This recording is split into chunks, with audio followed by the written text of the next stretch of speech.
Hello and welcome back to the channel. My name is Steven. Today we're going to be working on a 2002 Toyota Avalon and we're going to replace a water pump.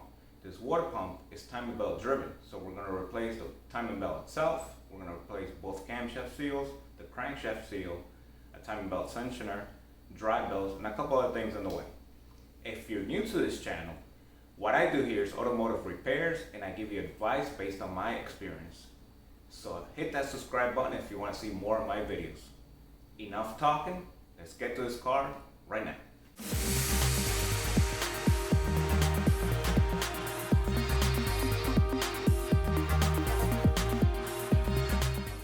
Alright, so this particular vehicle does have 205,000 miles. We don't know if the water pump's ever been replaced before. The water pump's located here in the passenger side. And this is the V6 engine that comes in multiple Toyota models. We do see this 1MZ FE engine in the Camry V6, the Sienna, the Solara, the Highlander, the RX 300, and the ES 300 in the Lexus side. We also are going to replace we do see a little bit of a leak here, so that should be coming from the camshaft seal. This top engine mount is cracked, so we're going to be replacing that too. Most people refer to that as the top dog bone engine mount. We do have the car jacked up, so we're going to go ahead and remove this wheel. We don't have to drain any fluids since we're just going to replace the water pump. We not going to drain the radiator, we're just going to remove the water pump and all the coolant should come right out of that inlet. We will be removing the mount and the bracket, and we should have more in-depth access to this belt. So then we could see what our next step would be. We have taken off the tire now. We're going to go ahead and remove these two 10mm bolts, drop the cover, and that'll give us access to our crankshaft pulley, both our drive belts, and right away we see that we have quite a little bit of an oil leak on this side of the engine too. That should be coming from our other camshaft seal. We'll be replacing that as well. This 12mm bolt right here at the power steering pump, that you'll have to loosen up to remove the drive belts, but since I'm replacing this belt, I'm just gonna go ahead and take a razor blade or a knife or whatever you have handy, just cut them. You could just cut them and we'll put new ones on. The crankshaft pulley is a good idea to soak it up with some WD-40 or whatever rust penetrant you have, so that it's easy to remove this crank bolt. And then we'll use a special tool that I'll show you later to remove the pulley itself. The top engine mount has to come off as well, like I showed you earlier. These long 14mm bolts will have to be removed. Then we'll go ahead and take off this cover, and that'll give us access to our timing belt. But first you gotta unclip this harness and take some bungee cords or whatever you have in your garage or shop or whatever to hold this harness back so that it doesn't get in your way. So here's what it looks like after you've taken the mount off. You got these long 14mm bolts that go into this bracket, and that aluminum bracket bolts onto the other part of the it's actually two brackets that are bolted onto the engine block. And then we have another 14 here, and then we have another 14 here. And this is, just want to get a close view on the mount. See how torn up it is? We'll get that replaced when the new part comes back in. Here is what it looks like without the engine mount. We're gonna go ahead and push this back and take that cover off. Okay, so I have taken the top timing cover off, and what I'm gonna do now is I'm gonna use this chain wrench tool in order to hold the crankshaft pulley. And I want to use that because I don't have any other way of holding that pull while spin the crankshaft bolt counterclockwise. If you're not familiar with a chain wrench tool, I've actually linked this tool in the description box below this video, so feel free to click on there and check it out. The bolt is actually going to be removed as I'm holding this, but what I've done is I interlocked this chain wrench too, as you can see there in this bracket. I'm going to use a breaker bar to break it loose, but now I am warning you, this could be very, very challenging. If no one's ever removed that bolt before, and this car being as old as it is, this could be very, very hard for you to do. Now, you can either use some kind of lubricant, some kind of penetrant spray to get in there. If that doesn't work, then you could do what I'm going to do, which is going to be apply some heat by using a torch. Now be very careful though, because if you are going to use some torch and you're going to apply some heat to this, some of these penetrants are flammable, so you just want to be very careful with that. I will also link the torch that I'm using in the box below this video, so feel free to click on there and check it out as well. We are going to go ahead and do this, so I can't hold the camera right now. I'm going to get right back to you. Okay, and I have taken the 19mm crankshaft bolt out. What a challenge that thing was. I did have to heat it up for about good 5 to 6 minutes, and then I had to put some muscle into it, and it finally broke loose. Now I have set up here with two 14mm and this space shuttle looking bracket with this long threaded bolt right through the middle. What this is a harmonic balancer puller. I'm also going to link this in the description box below this video if you're interested in it. And I'm going to go ahead and turn this long bolt, and that's going to apply even pressure throughout the whole pulley, and it'll pull it right out. As well as the bolt, this pulley does sit on there for a long time, so it does tend to seize up on there, but you can never get it off any other way but this one. So this is a necessary tool to have in order to remove this pulley. I will start turning it and you'll see the pulley come right out.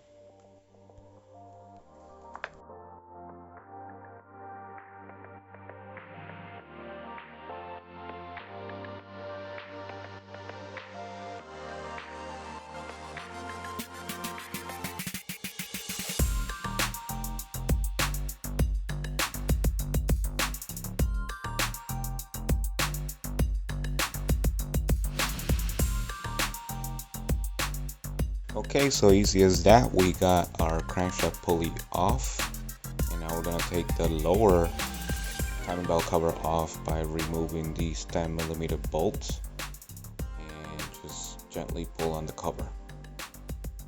It should come right off. Okay, so here's what it looks like without that lower timing belt cover on. We also see what it looks like without that engine mount bracket. So now we have our belt exposed, and we're getting ready to take it off along with this, both of these sprockets, our timing belt guide roller, the timing belt tensioner roller down there. And after we take that off, we should have a pretty clear, good way to our water pump.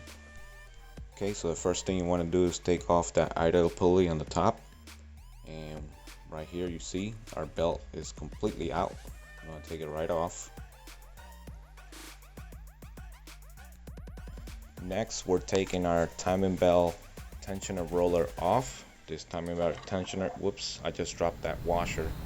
This timing belt tensioner is held down with a 10mm hex head Allen bolt, and I just dropped that washer. You may not want to forget to pick up that washer. This timing belt guide washer also should be kept with this lower timing belt cover, because you may or may not forget to put that back on, and you don't want that. Here's our washer for that bolt that I was telling you about, and we're going to take our sprocket off, and our sprocket should just be able to come right out. And it seems impossible now. Why does it seem impossible? Oh, hello, I just forgot to remove this 10mm bolt right here. Take that off, and our sprocket should be able to come right off. This is the crankshaft seal. Now, unless you have some kind of special seal puller tool, which I do, but the way I take this off is with a very thin flathead screwdriver with a strong handle, and I just shove it in there and I pull it out towards me, and I've never had a problem. It comes right out. So we're now getting ready to take these sprockets off. And the way we're going to do that is using this cam sprocket holding tool. What I've done here is I start with the bank 1 camshaft sprocket. And what I've done here is I set my tool to interlock on the crankshaft itself. Because again, just like the crankshaft, when you're turning that bolt counterclockwise, the camshaft sprocket is going to tend to turn that way as well. So you want to find somehow or some way to hold that sprocket so you can break that bolt loose. Now these bolts are 17 millimeters. They're not going to be as tight as the crankshaft bolt itself. So you may want to go ahead and do what I'm doing, or you may want to hold the crankshaft sprocket holding tool in one hand and break it loose with the other. It's your choice on whatever you want to do. Okay, now that we've taken the sprockets off, we're down to our last screw here. Take the little 10 millimeter bolt out, and then you just pretty much pry this out.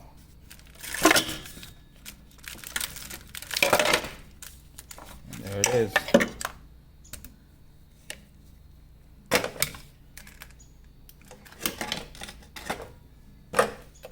You can see where there was oil being leaking out of there. It was actually worse on this side.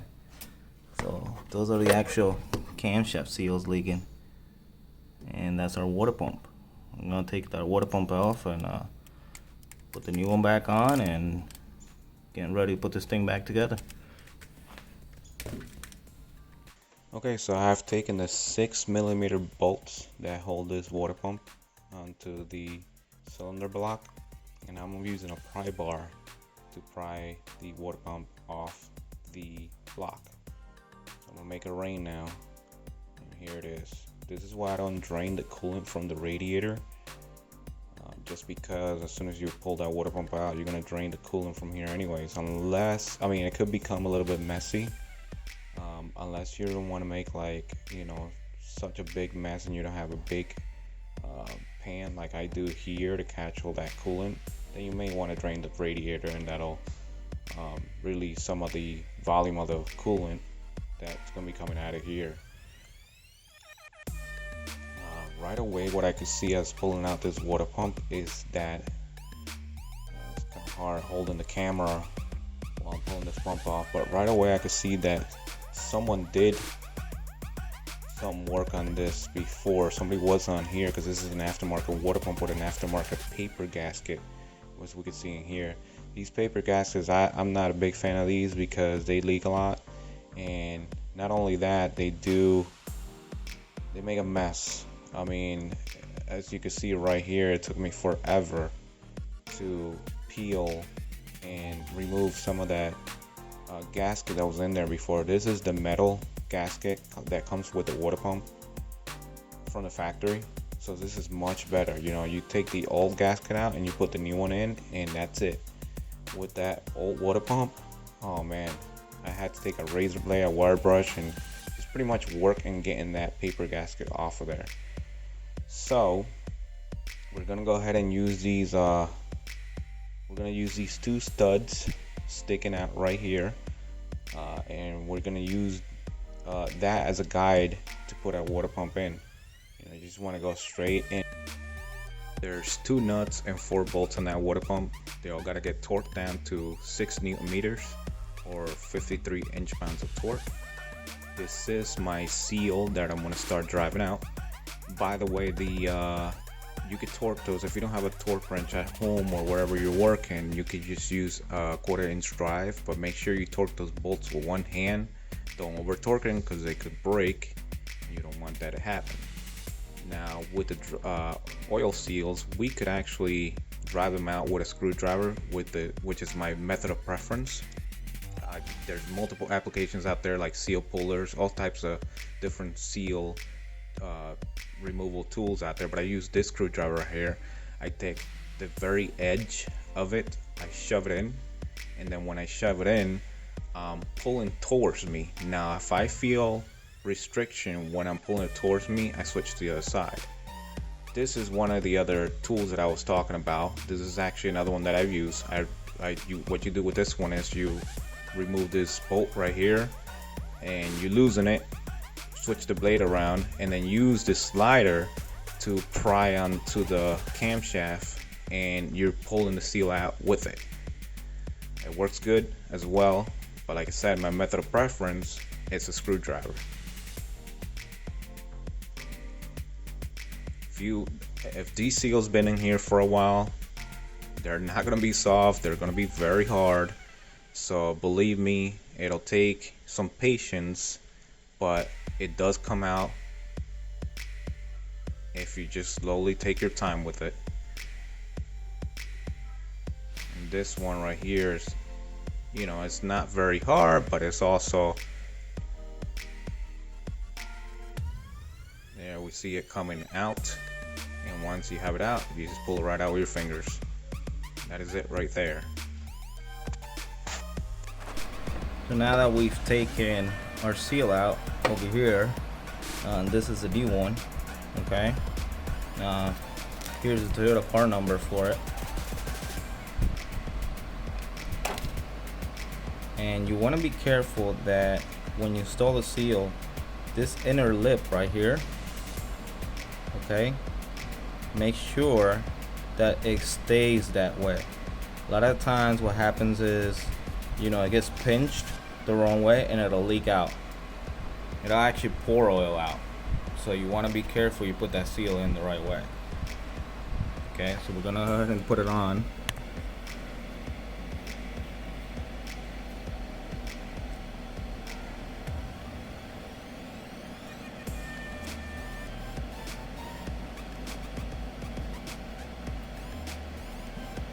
Okay, so what I do is I put it in and then I back out a little bit, making sure that the lip stays in seated properly, and then I spin it and go inside.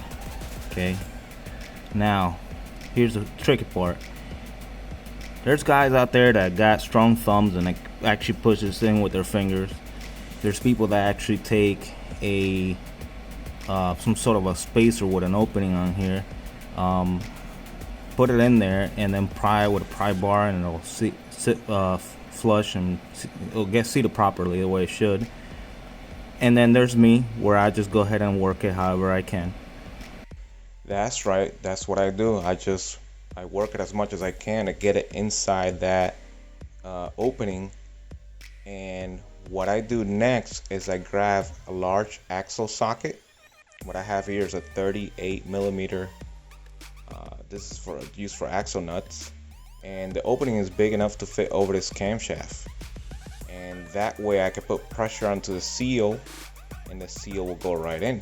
So what I do is, on this side over here, since the space is very tight and uncomfortable, I grab a pry bar and I'm gonna use the pry bar to pry against the body of the car. And then the pry bar is putting pressure on the socket, and the socket is pushing that seal in.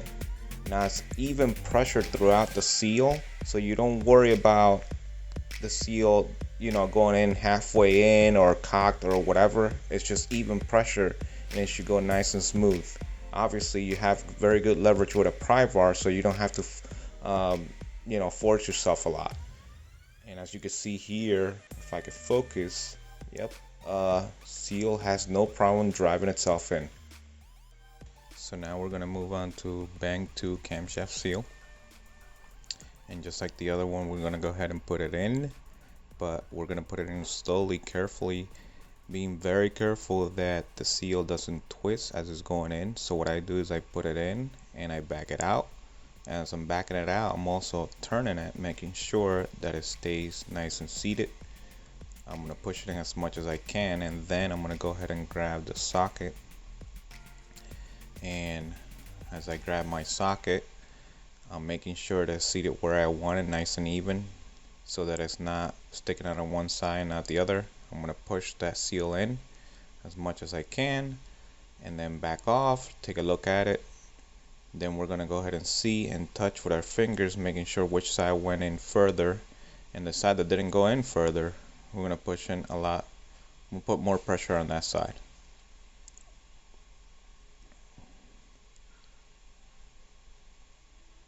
And there it is. We touch again.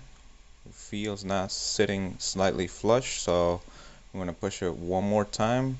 And as soon as you feel that the seal sitting flush with the cylinder head, that's when you're done. Okay, now that our seals are installed, we're going to go ahead and put that backing plate on, and then we're going to bolt on our camshaft sprockets. Okay, so right here we have the camshaft holding tool, and then I go ahead and wedge it against here, and then we turn our ratchet, and then we go ahead and tighten that bolt. Same thing with this one. Now this is the actual tensioner. This is the old one, and right here is the pinhole where you're supposed to put the pin in. The plunger goes down and you lock it. Okay, two 12mm bolts. Let's go ahead and open this. Okay, this is a new one. You see the plunger is down and it's got that pin in there. Once we go ahead and put the belt on, then once this is installed, then you go ahead and pull the pin out. So here's our old one. This actually goes right in here, like just like that. So we're gonna go ahead and install a new one, and we'll install the timing tensioner roller. So right here we have our tensioner roller that we're gonna install. It takes a 10mm Allen, okay, and we're gonna go ahead and put that. And actually, I wanted to show you something. I want to make sure there's washers on here. Yeah, it's very important. So we're gonna go ahead and put that in here. Where it goes, right in there. There you go.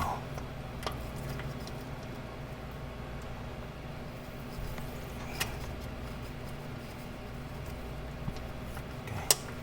There, as you see, once you take this needle pin out, the plunger will expand, come up, and it'll put tension on the belt like this.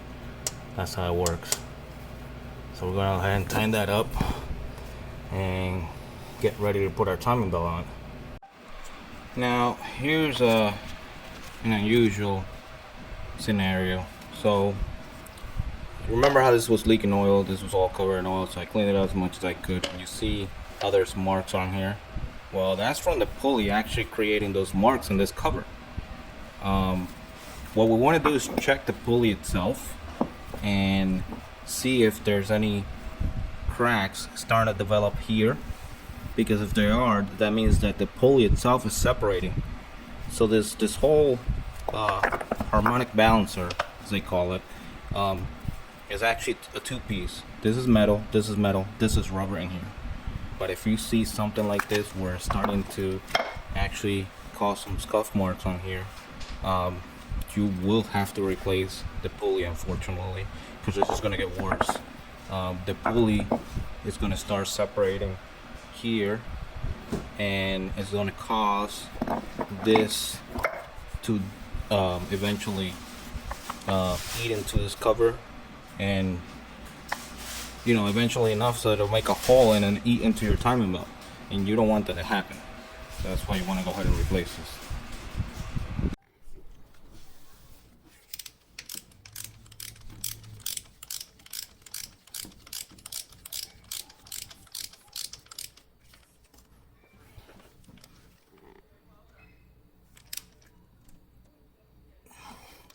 We tighten that, and we make sure that our marks are still on. So we're dead on here, we're dead on there, and down here, let's try to get a good angle on there. You can see, it's hard to see, but you can see the slotted mark with that dot on the sprocket. After we're all done, we're ready to release the tensioner. So just go ahead and pull this pin out right here, and then the plunger should slowly come up. But you can help it by wedging a pry bar right here and bring that tensioner up.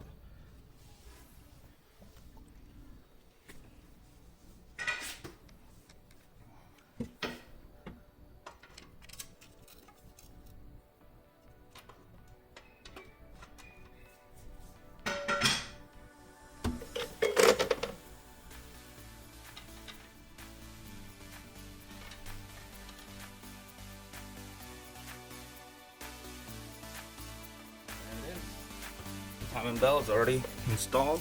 It's got good tension. Our marks are dead on.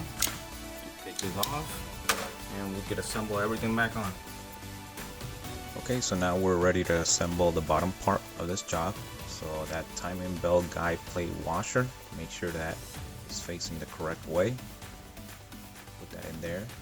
Don't have to force it in, it just slides right in through the crankshaft. Make sure that, oh, one thing I forgot to mention that I forgot earlier, the timing belt guide plate, make sure that 10mm is nice and secure, nice and bolted on.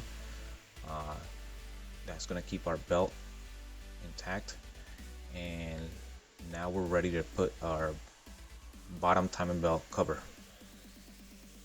Okay, so I was telling you earlier, the way to tighten down the bolt on the crankshaft pulley is we put this tool in the opposite way we had it before.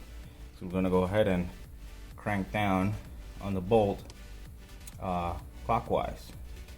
So our tool will wedge it against here. That way when we're turning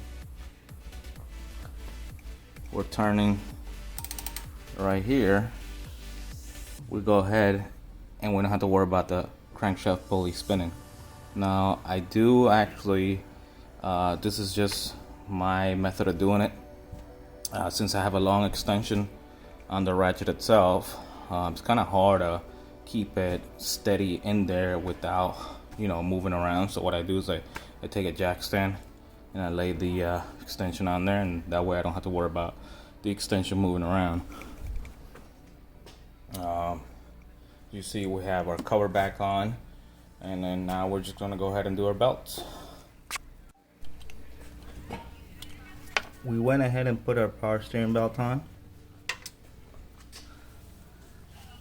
and the way you adjust it is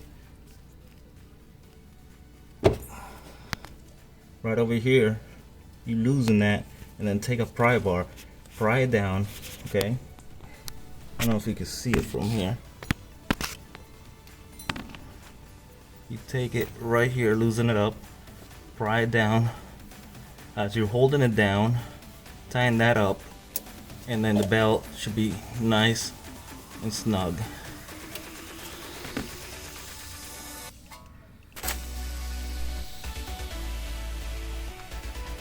I already put the belt on. In order to do this, you will have to loosen up this 14mm bolt just a little bit. Just loosen it up. Loosen it up, and then over here we have that 12mm bolt that you gotta loosen up. Now this right here is the adjuster bolt. Okay. If you loosen it, then the belt will loosen. Alternator will go down, take tension off the belt, and the belt will loosen. If you tighten it, the alternator will come up and it'll snug up the belt. That's what we want to do now. We want to tighten it up. This is very loose, so we're gonna go ahead and tighten it up, and we should get going after that. Okay, so at this point we gone ahead and clip our harness where it should be, and we also installed our engine mount back. Now as you can see, we installed the old one back on for now because we just couldn't get the new one by today. So we put that back on, all bolted on, the belt's tight. Our last step is going to put that cover that goes on here with the two 10mm bolts. Once we do that, we're going to go ahead and put coolant in the car. We're going to start it, run it, let the coolant bleed out, and we should be good to go.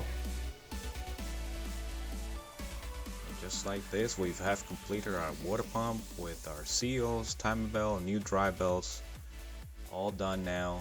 Engine's running, coolant's flowing. We're waiting on our thermostat to open up. We'll remove this funnel now. Unfortunately, I wasn't able to replace this top engine mount just today, only because we couldn't find it. They don't have it in stock now, but we will replace that some other day. The engine's running nice and smooth. However, there's a little ticking noise, and that's coming from our belt rubbing against that bottom cover because of the situation that I told you earlier with that harmonic balancer pulley. That's what happens when it separates. It drives the actual belt onto the cover, and that's what's causing that noise. But it should be fine because we'll be replacing that soon. Alright, So that was exhausting, right? Took me a while. I mean, I did it in the floor, car and jack stands, hand tools, about 3 hours worth of work, give or take. If it's your first time, it's gonna take you a while, especially if the car hasn't been touched in a while. You may have some rusty bolts. I mean, you just have to work a little WD-40, maybe some heat on those bolts. The one that's gonna give you trouble is that crankshaft bolt. I mean, if it's been in there for a while, it'll take a while to get it loose. But hey, time and patience is the key. Feel free to rewind this video over and over, and eventually you'll get better at it. As always, I've linked the parts in the description box below this video. This link will direct you towards my buddy's store, Toyota X Parts. He is an expert on OEM, genuine Toyota and Lexus parts. Got the best prices around here. Feel free to click on the website and browse. As always, thank you so much for watching. Hit that like button if you like this video. Hit that bell notification icon to get notified the next time I post a new video. And thanks a lot for educating yourself and making progress. That's for you.